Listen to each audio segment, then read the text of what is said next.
Before this film starts, let's just talk about broken colour and the pointillist technique, the Impressionist broken colour technique. We have then the colour circle, which here clearly shows us the opposites of the colour circle of reds and greens and purples and yellows and so on. We use this plus fooling the eye by using little dots of colour one to another rather than mixing colours.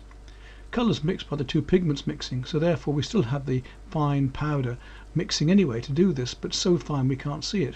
Here if we use larger spots and dots and circles or whatever, we can fool the eye by the fact that the eye cannot adjust to these different colours next to one another, and they blur one into another.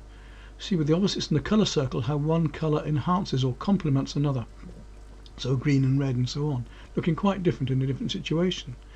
If we want to mix yellow and red to make orange with the Impressionist technique, then we put the red and yellow dots next to each other, and as you see, the smaller they are, the more they become orange, or an orange effect. This is just red and yellow dots here in textures and lines, but they appear to be an orange colour as compared to the individual yellows and reds. Again, if we do that with actual paint, here we see an example. We start to put those colours together and the opposites vibrate one to another because they are the complementary colours, and they will start to fool the eye into forming another colour rather than just being individual dots. In this case, just look how bright the colour is against the opposite in the colour circle rather than just being on a white background. This also proves the point. Then after this I want to take you into my own paintings and show you the way I've used this Impressionist technique or pointillism, broken colour, in my own paintings. A painting I did here in New Zealand, which is using small dots and colours blending and merging one into another.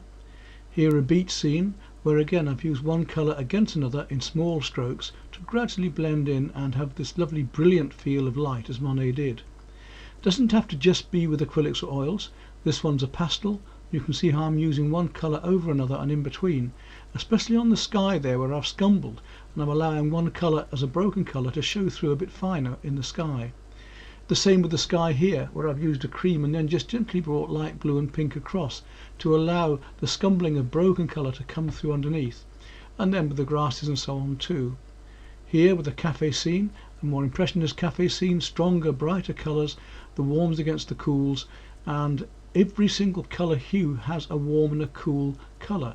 So here with the yellows, for instance, we've got lemon yellow, which is a cool yellow, and chrome yellow and the cadmium yellows, which are much warmer, playing one against another, and the opposites in the colour circle too, with the greens and the yellows and the purples. Here a pastel again, a Caribbean scene, where I've used a deep blue underpainting for the pastel to go on top. The background here of the cool colours showing through as the warmer colours come through into the foreground. A lot of broken colour going on again. Another pastel scene here in the Caribbean, where again we've been using broken colour one over another as one colour glows through another. Showing you the way broken colour can be used in different subject matters, here in Market Square in France, and we show here in the foreground especially and the sky how the broken brushstrokes can give that effect of light and vibrancy, how one colour over another gives a much brighter effect than mixing the two colours. A strong use of broken colour here with the sky and background, and more defined colours into the foreground. A very loose painting of a cafe scene now, done onto hardboard or MDF, and you can see that the broken colour effect here is more with larger brushstrokes and looser brushwork. This technique of using broken colour with larger brushes can even be taken into tools such as a sponge roller. The work and much of this was done with the sponge roller, as were the poppies. Back to a pastel again using broken colour more by scumbling, certainly on the sky, but in the foreground then we've used different greens one over another, including blues and cool greens. Note the playing between the different colour hues here, that each and every colour has a warm and a cool. The greens, warmer greens and cooler greens, the same with the yellow. Every single colour has a warm and cool hue, which we do need to use. On then to a Scottish scene of snow, where we find that there is colour even in white, that white will reflect colour.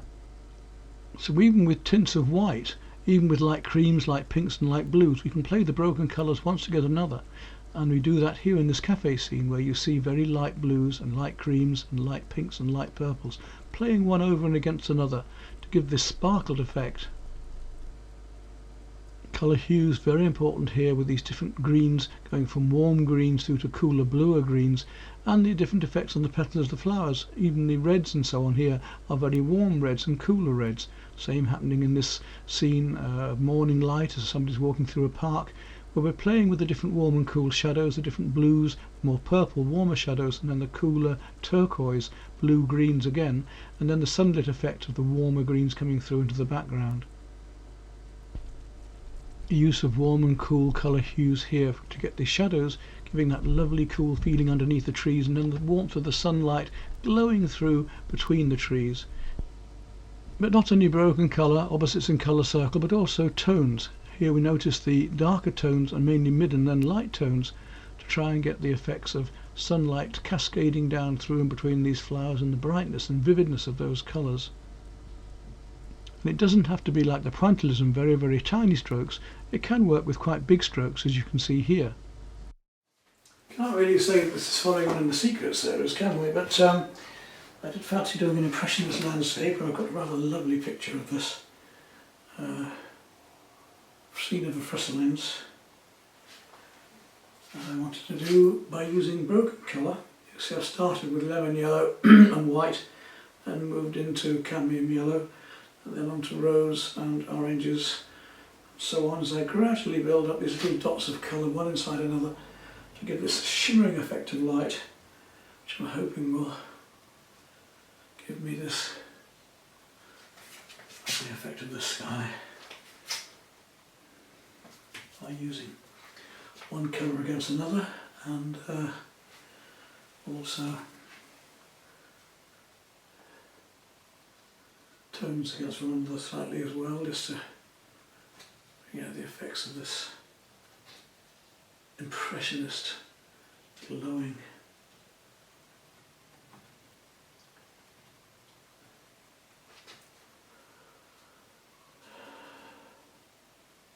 Early morning, in fact, as the sun comes up, I want to try and capture this light of glowing mist by playing these opposites, blues and red, the greens and reds, and purples and yellows. We should be able to get lovely effect, soft effect of this glimmering morning light. I hope by balancing the right amount of these broken colours together. Almost there, I think, now. Now let's see what happens when we put a colour next to it that is actually going to be our next one, and whether that is going to, because it's a stronger colour, it's going to help this hopefully. The moment it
that's that one done. Broken colour, Impressionist technique is an idea. Or you can make a lovely landscape by building up one colour over another and letting one colour glow through another.